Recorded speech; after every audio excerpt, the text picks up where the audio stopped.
Hello student, एक बार फिर से आपका अपने यूट्यूब चैनल्स के ऊपर हार्दिक स्वागत है। आज हम 10th क्लास की जो पॉलिटिकल साइंस है यानी कि राजनीतिक विज्ञान है उसकी स्टार्टिंग करने जा रहे हैं। अब तक हमने ज्योग्राफी के जो 7 लेसन थे उनको कंप्लीट कर लिया है और आज हम राजनीति का पहला लेसन है उसको स्टार्ट करेंगे। उस लेसन का नाम है सत्ता की साझेदारी। जो हमारा फर्स्ट लेसन रहने वाला है वो है सत्ता की साझेदारी। इस लेसन को करेंगे हम, ठीक है। फर्स्ट लेसन है। जो बच्चे अभी अभी हमारे यूट्यूब चैनल से जुड़े हों तो उनसे मैं निवेदन करना चाहूंगा कि वो हमारी वीडियो को देखने से पहले इसको लाइक करें, शेयर करें अपने दोस्तों के साथ और चैनल्स को सब्सक्राइब करें ताकि आगे आने वाली जो वीडियो हैं उनका नोटिफिकेशन आपको मिलता रहे, ठीक है। चलिए तो इस लेसन की स्टार्ट करते हैं। सत्ता की साझेदारी है। इस लेसन के अंदर किस बात की चर्चा की है? इस लेसन को पढ़ेंगे हम दो देशों की कहानियों के साथ। दो देश हैं, एक यूरोप महाद्वीप का देश है, एक एशिया महाद्वीप का, ठीक है। एक जो यूरोप महाद्वीप का देश है वो बेल्जियम है और एशिया महाद्वीप का जो देश है वो श्रीलंका है। उनके ऊपर, दोनों के ऊपर विस्तार से चर्चा करेंगे। सबसे पहले अगर हम चर्चा करेंगे तो हम करेंगे बेल्जियम की।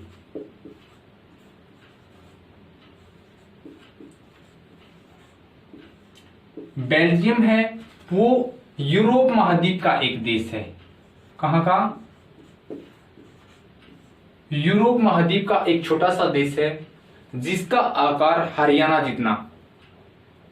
जितने आकार में है और इसकी आबादी है वो 1 करोड़ है।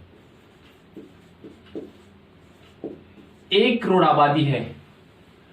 ये जो बेल्जियम है ये 1830 को आजाद हुआ था। सन 1830 को आजादी मिली थी इसको। इसकी जो राजधानी है वो है ब्रुसेल्स।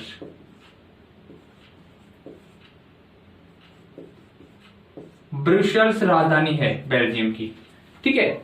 ये चीजें पढ़नी है, यानी कि बेल्जियम यूरोप महाद्वीप का एक छोटा सा देश है जिसका आकार हरियाणा के समान है और आबादी है वो हरियाणा से लगभग आधी, 1 करोड़ आबादी है।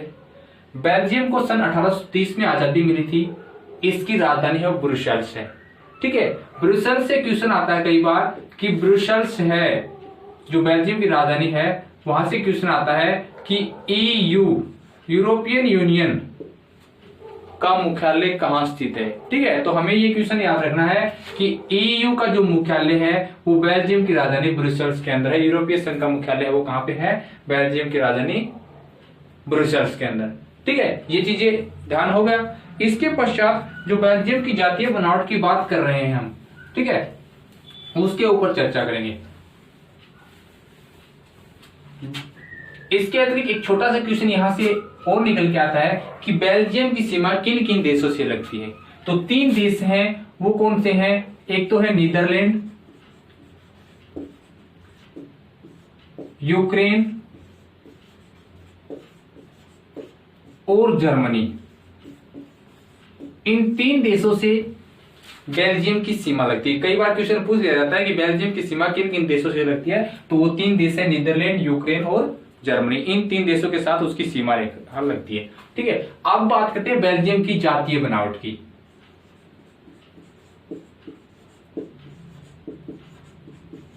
जातीय बनावट, यहां से क्वेश्चंस बहुत सारे आते हैं कि बेल्जियम की जटिल जातीय बनावट का वर्णन कीजिए, या बेल्जियम में कौन सी आबादी के लोग, कौन सी भाषाई लोग, कहां पे कौन से रहते हैं, उसके ऊपर चर्चा करेंगे। देखो ये तो स्पष्ट है कि बेल्जियम की जातीय बनावट बड़ी जटिल है। वहां पे 3 अलग अलग क्षेत्र हैं। एक तो क्षेत्र है फ्लेमिश इलाका है, एक है वेलोनिया और तीसरा जो क्षेत्र है वो है जर्मन, यानी कि जर्मनी के साथ लगता हुआ जो क्षेत्र है वो इसके अंतर्गत आता है, ठीक है। ये 3 अलग अलग क्षेत्र हैं। कहां पे? बेल्जियम के अंदर। जो फ्लेमिश इलाका है उस इलाके के अंदर डच भाषी लोग रहते हैं, डच भाषा जो बोलते हैं वो लोग यहाँ पे रहते हैं। ठीक है, दूसरा जो वेलोनिया इलाका है यहाँ पे जो है वो फ्रेंच भाषी लोग रहते हैं, फ्रेंच भाषा जो बोलते हैं वो लोग यहाँ पे रहते हैं। ठीक है, और तीसरा जो जर्मन जो इलाका है वहां पे जर्मन भाषी लोग रहते हैं। ठीक है, जर्मन भाषा वाले बोलने वाले लोग हैं वो यहाँ पे निवास करते हैं। तो तीनों के तीनों इलाके हो गए, कौन कौन से, एक तो फ्लेमिश, एक वेलोनिया और एक जर्मन इलाका। ठीक है, ऐसे तीन इलाके हो गए। फ्लेमिश इलाके में डच भाषी लोग रहते हैं, वेलोनिया में फ्रेंच भाषी, और जर्मन का जो इलाका है, जर्मनी का इलाका है जो बेल्जियम से लगता है, वहां पे जर्मन भाषी लोग रहते हैं। ये जो फ्लेमिश इलाका, ये डच भाषी लोग हैं, इनकी आबादी देश की आबादी का 59% है, यानी कि 59% है, प्रतिशत है वो कौन से हैं, डच भाषी लोग रहते हैं, जो कहां रहते हैं, फ्लेमिश इलाके के अंतर्गत। और वेलोनिया इलाका है जहां पे फ्रेंच भाषी लोग रहते हैं, उनकी आबादी है वो 40% है। ठीक है, और जर्मन भाषी लोग हैं, उनकी आबादी देश की आबादी का 1% है। यहां से क्वेश्चन आते हैं बहुत सारे, शॉर्ट आंसर टाइप क्वेश्चन आएगा कि डच भाषी लोगों की आबादी कितने प्रतिशत है, फ्रेंच भाषी लोगों की आबादी कितने प्रतिशत है, और जर्मन भाषी लोगों की आबादी कितने प्रतिशत है। तो जर्मन अपने आप याद रह जाएंगे, 1% है, हमें यहाँ पे सोच विचार करना है। ठीक है, देखो सबसे पहले तो यहाँ पे गफलत हो जाती है, कुछ असमंजस पैदा हो जाती है बच्चों के अंदर कि फ्लेमिश इलाके में या वेलोनिया इलाके में कौन से में क्या रहता था। तो हमें इसके लिए एक शॉर्ट ट्रिक याद रखनी है कि फ्लेमिश जो है ये मान के चले, ये अफ से निर्धारित कर दिया जाता है। ठीक है, तो अफ के अंदर फ्रेंच भाषी, यानी कि भाषा को भी अफ से कर दे, फ्रेंच को। ठीक है, तो ये अफ के साथ अफ भाषा नहीं मिलती है। ठीक है, यहाँ पे जो रहते हैं वो डच भाषी लोग रहते हैं। ठीक है, ये चीज याद रखनी है, यानी कि अफ से अफ नहीं मिलेगा तो फ्लेमिश इलाके के अंदर डच और वेलोनिया इलाके के अंदर फ्रेंच भाषी लोग है वो रहते हैं। ठीक है, इसके अतिरिक्त बेल्जियम के अंदर जो बहुसंख्यक समुदाय है, यानी कि जिन समुदाय की आबादी है वो ज्यादा है, जिस भाषाई समुदाय की आबादी है वो ज्यादा है, वो है 59%। कौन है वो, डच भाषी लोग हैं। डच जो भाषा बोलते हैं उनकी आबादी देश की आबादी का 59% मौजूद है वहां पे। ठीक है, तो बहुसंख्यक कौन से हैं, ये। अल्पसंख्यक कौन से हैं, फ्रेंच भाषी या डच भाषी लोग हैं वो अल्पसंख्यक हैं। इस प्रकार से इनके बीच जातीय बनावट देखने को मिलती है। इस जातीय बनावट का प्रभाव क्या हुआ कि 1950 to 60 के दौरान इन के अंदर तनाव पैदा हो जाता है फ्रेंच भाषी और डच भाषी के लोगों के बीच। इसके अतिरिक्त इसके ऊपर आने से पहले एक चीज और देख लेते हैं कि जो जातीय बनावट देश के अंदर है वैसी ही जातीय बनावट ब्रसेल्स एक राजधानी है, कहां की, बेल्जियम की राजधानी है ब्रुसेल्स। वहां पे जातीय बनावट है वो देश की जातीय बनावट से बिल्कुल भिन्न है। ठीक है, ब्रुसेल्स की अगर बात करें तो ब्रुसेल्स में दो अलग अलग समुदाय के लोग रहते हैं, हो सकता है जर्मन भाषी भी रहते हो। ठीक है, लेकिन दो जो मुख्य समुदाय हैं वो वहां पे निवास करते हैं। एक तो है फ्रेंच भाषी और एक है डच भाषी। ये दो अलग अलग समुदाय हैं। यहां पे तो बहुसंख्यक है कौन, डच भाषी, लेकिन राजधानी के अंदर 80% है वो फ्रेंच भाषी लोग रहते हैं और 20% है वो डच भाषी लोग निवास करते हैं। ठीक है, यानी कि डच भाषी लोगों की आबादी है वो बेल्जियम की राजधानी ब्रुसेल्स के अंदर कम देखने को मिलती है, यानी कि वहां पे अल्पसंख्यक हैं। लेकिन देश की अगर बात करें तो वहां पे डच बहुसंख्यक हैं। ठीक है, तो राजधानी के अंदर जातीय बनावट देश की जातीय बनावट से बिल्कुल भिन्न है। ठीक है, इसके पश्चात अगर बात करें तो वहां पे इस जातीय बनावट को देखते हुए, जो जातीय बनावट है वहां की, कहां की, बेल्जियम की, इस जातीय बनावट को ध्यान में रखते हुए ज्यादा आबादी होने के कारण डच भाषी लोग हैं उनके बीच और जो अल्पसंख्यक हैं फ्रेंच भाषी लोग उनके बीच 1950 से 60 के दशक के दौरान तनाव पैदा हो जाता है। कब, 1950 to 60, 1950 से 60 के समय था उसके दौरान फ्रेंच और डच भाषी लोगों के बीच तनाव पैदा हो जाता है, एक प्रकार से तनाव की स्थिति पैदा हो जाती है। उस तनाव को कम करने के लिए बेल्जियम ने 1970 से 1993 तक 1970 से 93 यानी कि इस 23 वर्षों के दौरान अपने संविधान के अंदर 4 संशोधन किए। कितने संशोधन किए? 4 संविधान के अंदर 4 संशोधन किए और नए कानून बनाए कुछ। ठीक है, वो कानून जो बनाए, वो जो 4 संशोधन किए, बड़े संशोधन, उनको बोला गया बेल्जियम मॉडल।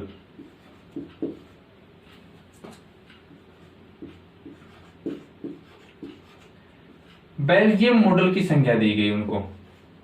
ठीक है, कि बेल्जियम मॉडल की विशेषताएं बताइए, ऐसे क्वेश्चन आता है।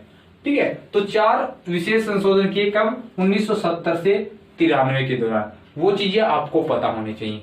उन 4 संशोधनों के अंदर क्या क्या चीजें थी वो देखना जरूरी है। ठीक है, पहली जो चीज थी, जो सहमति बनी थी, जो कानून बनाया था, जो संशोधन किया था, उस संशोधन में क्या कहा गया था? उसमें कहा गया था कि केंद्रीय सरकार में समान हिस्सेदारी होगी।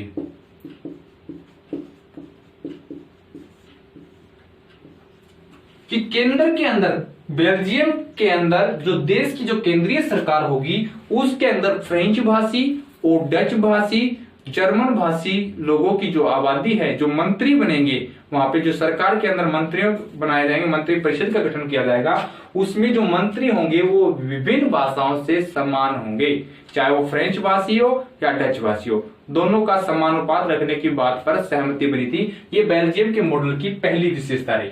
ठीक है, दूसरी विशेषता क्या थी? दूसरी विशेषता में कहा गया ब्रुसेल्स में समान हिस्सेदारी।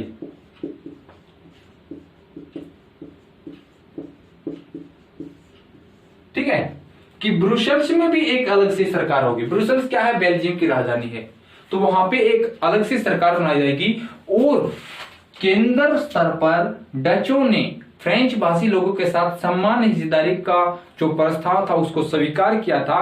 तो यहाँ पे ब्रुसेल्स में फ्रेंच भाषी लोगों की आबादी ज्यादा थी। ठीक है, तो इन्होंने भी इस प्रस्ताव को स्वीकार किया कि ब्रुसेल्स के अंदर भी हम जो सरकार बनेगी उसमें फ्रेंच और डच भाषी लोगों का समानुपात रखेंगे। इस बात पे सहमति बनी थी। ठीक है, तो यहाँ पे भी समान हिस्सेदारी रखने पर सहमति बनी।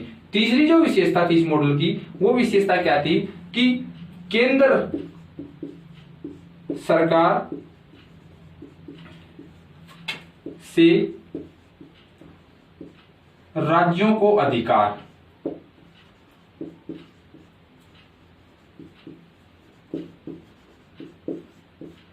कि केंद्र सरकार, पहले क्या होता था बेल्जियम के अंदर जो केंद्रीय सेंट्रल जो गवर्नमेंट जो होती थी वो मजबूत होती थी, सारी की सारी शक्तियां होती थी वो किसके पास होती थी? केंद्र सरकार के पास होती थी। बाद में संशोधन किया तो क्या कहा? उस संशोधन में कहा गया कि केंद्र सरकार से शक्तियां लेकर राज्य सरकारों को दे दी गई। ठीक है, 2 अलग अलग राज्य थे, वेलोनिया इलाका था और एक फ्लेमिश इलाका था, दोनों अलग अलग राज्य थे। उन राज्य सरकारों को भी केंद्र सरकार से कुछ शक्तियां हासिल करके उनको दे दी गई। ठीक है, तो अब केंद्र के भरोसे नहीं बैठना पड़ता था राज्य सरकारों को। फोर्थ जो मॉडल की विशेषता रही वो क्या थी? वो थी सामुदायिक सरकार।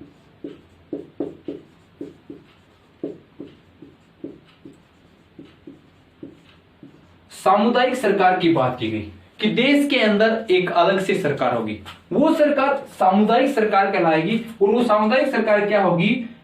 जो फ्रेंच भाषी हैं, डच भाषी हैं और जर्मन भाषी लोग हैं, ये जो अलग अलग भाषा के लोग हैं, तो ये चाहे तो देश के अंदर कहीं पे भी हो, किसी भी हिस्से के अंदर हो, वो अपनी एक अलग से सरकार बना सकते हैं। ठीक है, यानी कि फ्रेंच भाषी लोग अपनी सरकार बना सकते हैं देश के अंदर, डच भाषी अपनी और जर्मन भाषी अलग।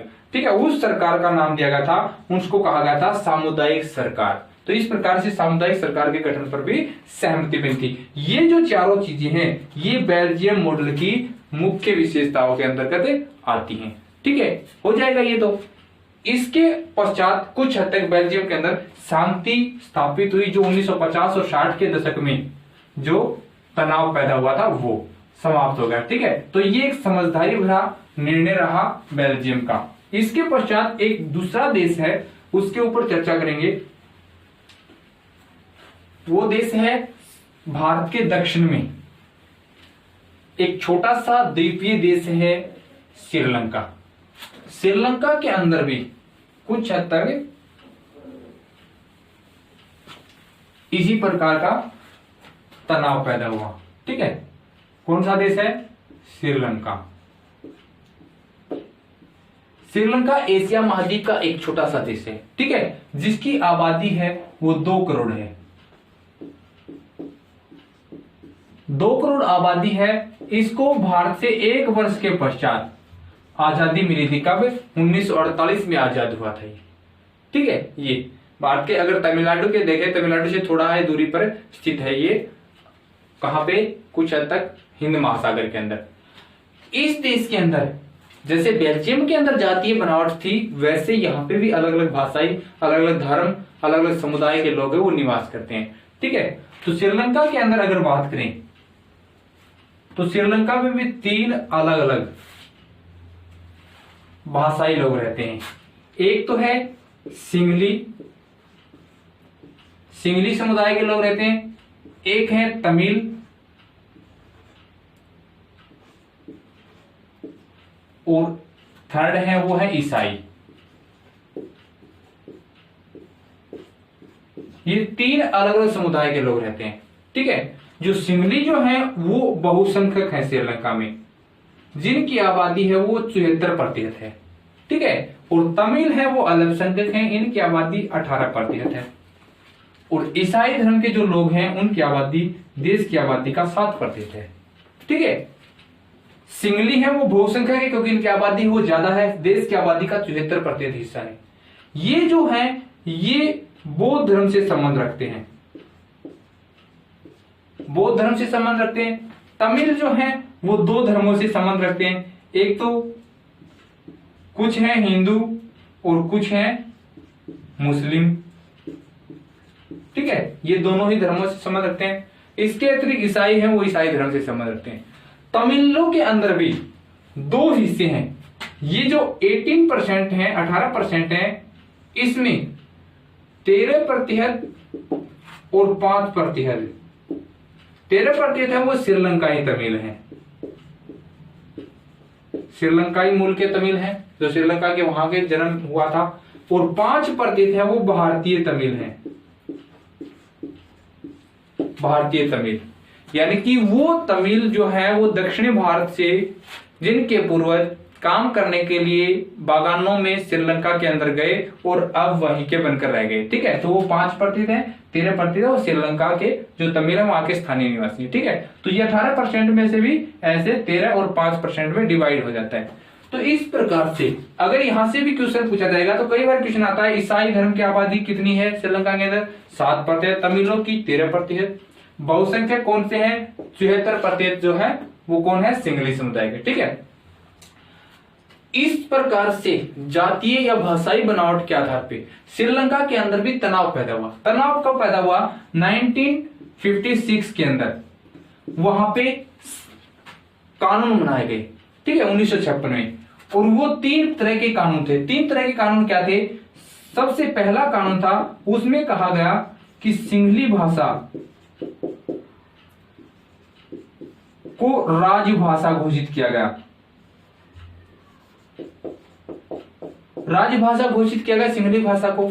दूसरा जो था उसमें विश्वविद्यालय व सरकारी नौकरी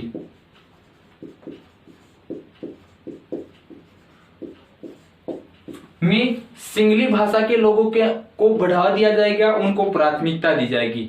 ठीक है, तीसरी बात क्या थी? तीसरी बात थी बौद्ध धर्म को संरक्षण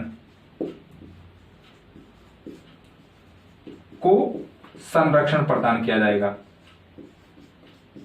ठीक है। तो ये 3 अलग अलग कानून बनाए कब 1956 के अंदर, और ये तीनों ही कानून तमिल और सिंगली लोगों के बीच तनाव का, आपस में गृह युद्ध की स्थिति का श्रीलंका के अंदर कारण बनकर हो रहे। यानी कि सिंगली भाषा को राजभाषा घोषित किया जाएगा तो तमिल नाराज हो गए कि तमिल भाषा को राजभाषा घोषित क्यों नहीं किया गया। ठीक है, इसके अतिरिक्त विश्वविद्यालय और सरकारी नौकरियों में केवल सिंगलियों को प्राथमिकता दी जाएगी, यानी कि पहले लिए जाएंगे तो कौन, सिंगली भाषाई लोग लिए जाएंगे। ठीक है, और थर्ड क्या था, बौद्ध धर्म को संरक्षण प्रदान किया जाएगा, यानी कि हिंदू और मुसलमान और ईसाइयों के लिए ज्यादा संरक्षण प्रदान नहीं किया जाएगा। ठीक है, तो इन बातों को लेकर तमिलों और सिंगलियों के बीच आपस में टकराव पैदा हुआ और श्रीलंका है वो काफी लंबे समय तक गृह युद्ध की चपेट में रहा। ठीक है, तो इस प्रकार से सत्ता की साझेदारी के अंतर्गत ये चीजें हैं वो इसके अंतर्गत देखने को मिली। विशेष रूप से श्रीलंका और बेल्जियम की जातीय बनावट है वो इसके अंतर्गत आती है, और ये जातीय बनावट है किस प्रकार की है, यहां से ही बहुत सारे क्वेश्चन आते हैं। इसके अंदर कई बार बेल्जियम मॉडल की विशेषताएं भी पूछ ली जाती है। तो आप इस लेसन को पढ़ोगे और ये चीजें जो हमने अलग अलग डायग्राम्स के माध्यम से अलग अलग जो डाटा है ज्यादा हार्ड नहीं है, उन चीजों को आप आसानी से समझोगे तब ज्यादा हार्ड नहीं है। और अब तो ये लेसन है वो बहुत महत्वपूर्ण हो गया है, क्योंकि कोरोना काल के कारण सिलेबस से बहुत ज्यादा रिड्यूस कर दिया गया है, कट कर दिया गया है। उसमें केवल पॉलिटिकल साइंस है, उसके अंदर 4 लेसन रह गए हैं, और 4 लेसन में फर्स्ट लेसन है वो बहुत इंपॉर्टेंट लगता है। ठीक है, तो उम्मीद करता हूं कि ये चीजें हैं वो आपको अच्छी प्रकार से समझ में आई होंगी। अगर इनमें से कोई चीज समझ में नहीं आई है तो आप कमेंट्स बॉक्स में कमेंट करके बताइए, हम उस चीज को दोबारा से कुछ हद तक सुधार करने की कोशिश करेंगे, या और उसको अच्छी प्रकार से आपके इच्छा के अनुसार कुछ हद तक उसमें संशोधन करने की कोशिश करेंगे, और अच्छी प्रकार से अपने मेथड्स को सुधारने की कोशिश करेंगे। लेकिन कोशिश की है कि पॉलिटिकल साइंस के अंदर जो थ्योरेटिकल है उसको कुछ हद तक प्रैक्टिकली हमने करके दिखाने की कोशिश की है, एक प्रकार से ब्लैक बोर्ड के माध्यम से। ठीक है, तो आज के लिए इतना ही। नेक्स्ट वीडियो के अंदर नेक्स्ट जो चैप्टर रहने वाला है उसके ऊपर विस्तार से डिस्कशन करेंगे। थैंक यू, धन्यवाद।